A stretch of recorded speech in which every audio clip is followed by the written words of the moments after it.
ஆண்டவர் உயிர்த்தெழுந்தார். ஆம், ஆண்டவர் மெய்யாகவே உயிர்த்தெழுந்தார். அல்லேலூயா, அல்லேலூயா. உயிர்ப்பு ஞாயிறுக்கு பின்வரும் புதன். லூக்கா 24 அருள் வாக்குகள் 13 35 வரை. இறை வார்த்தையின் முக்கியத்துவமும் திருப்பலியின் முக்கியத்துவமும். எம்மாவு சீடர்களை உயிர்த்த இயேசு வழியில் சந்திக்கிறார். இது லூக்கா நற்செய்தியில் மட்டும் பதிவு செய்யப்பட்டுள்ளது. எருசலேமிலிருந்து எம்மாவுக்கு சென்ற சீடர்கள் இருவர். ஒருவர் பெயர் கிளியோப்பா, இன்னொருவர் பெயர் குறிப்பிடவில்லை. அந்த குறிப்பிடப்படாத சீடர் நீங்களாக அல்லது நானாக இருக்கலாம். இரண்டு சீடர்களின் உரையாடலின் நடுவில் இயேசுவும் வந்து சேர்ந்து கொள்கிறார். தாங்கள் அன்பு செய்த ஒருவர் கடவுளுக்கும் மனிதர் எல்லாருக்கும் முன்பாக சொல்லிலும் செயலிலும் வல்ல இறைவாக்கினராக இருந்தார். அவரை துன்புறுத்தினார்கள், கசையடி அடித்தார்கள், கொலை செய்தார்கள்.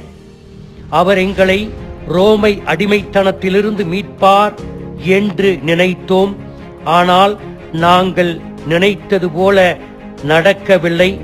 விரக்தியில் ஆழ்ந்து விட்டோம். அவரை சிலுவையில் அறைந்து கொலை செய்ததால் என்ன செய்வது என்று தெரியாமல் எம்மாவுக்கு திரும்புகிறோம். எங்கள் பழைய வாழ்க்கையை மேற்கொள்ள. இயேசு அவர்கள் சொல்வதை செவிமடுத்து கேட்கிறார். இயேசு நம் கண்ணுக்கு தெரியாமல் நம்மோடு உயிர்த்த இயேசுவாக இன்றும் நம் வாழ்வில் பயணிக்கிறார். நாம் அவரிடம் அன்றன்று நிகழ்வதை தெரிவிக்க வேண்டும் என்று ஆசிக்கிறார். நாம் அனுபவிக்கின்ற துன்ப வாழ்க்கையை கேட்டு கவலை கொள்கிறார்.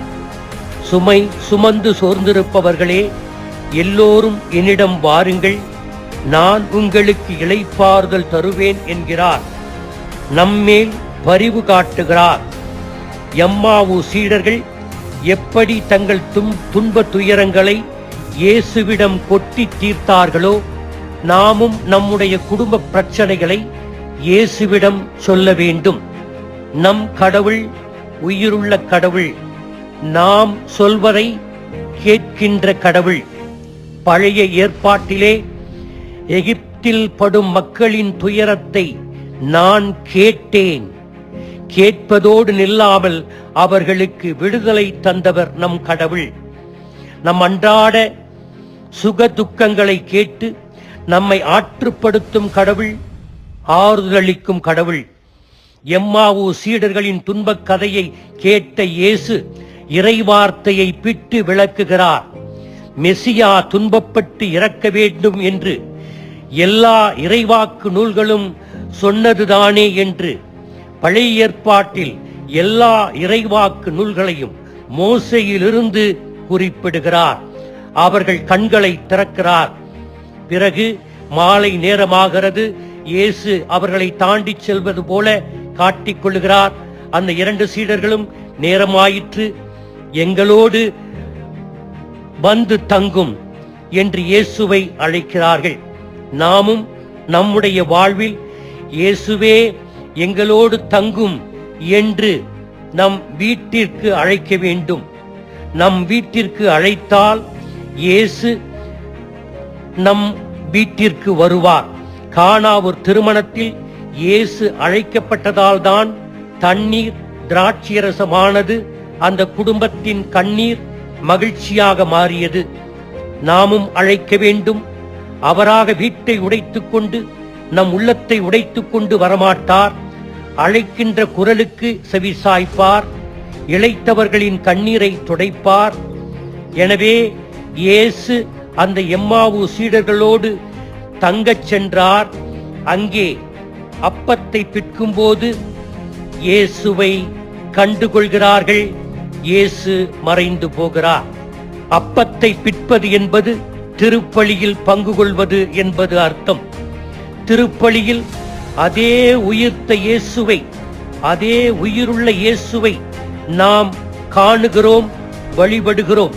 நமக்கு அந்த பாக்கியத்தை தந்திருக்கிறார். திருப்பலியில் அடிக்கடி பங்கு பெற்று இந்த இயேசுவினுடைய பிரசன்னத்தில் நாம் நம்மையே கரைத்துக் கொள்ள வேண்டும். இயேசுவினுடைய பிரசன்னத்தில் மட்டும் அல்ல, அவருடைய இறைவார்த்தையும் அங்கே விடப்படுகிறது. வாசகம் முதல் வாசகம் என்று விடப்படுகிறது, இரண்டாம் வாசகம் என்று விடப்படுகிறது, நற்செய்தி வாசகம் என்று விடப்படுகிறது. எனவே இறைவார்த்தை விடப்படுகிறது. நம்முடைய ஆன்மாவுக்கு உணவாக அவருடைய உடலும் இரத்தமும் நமக்கு கிடைக்கிறது. எனவே இந்த இரண்டும் நமக்கு பொக்கிஷங்கள், நம்முடைய வாழ்க்கைக்கு தேவையானவைகள். வேதாகமும் நம்முடைய வாழ்க்கையை வெளிச்சம் போட்டு காட்டும். நம்முடைய திருப்பலி அவருடைய உணவு, உடல் நம்முடைய ஆன்மாவிற்கு பலத்தை தரும். புனித அகஸ்தினார் கன்ஃபெஷன் என்கின்ற புத்தகத்தில் இவ்வாறு சொல்லுகிறார்: ஆண்டவரே, நீர் என்னோடு இருந்தீர், ஆனால் நான் தான் உம்மோடு இல்லை. எனவே அந்த எம்மாவு சீடர்களைப் போல இயேசுவை உணர்ந்தவர்களாக நம்முடைய வாழ்க்கையை உயிர்த்த ஆண்டவருடைய ஒளியில் விளக்கம் பெற்று, முதிர்ச்சி பெற்று, பலம் பெற்று, அவர்கள் எப்படி எருசலேமுக்கு சென்றார்களோ அதே போல நம்முடைய வாழ்க்கையை நாம் நன்றாக வாழ இறைவன் வரம் கேட்போம். ஆமீன்.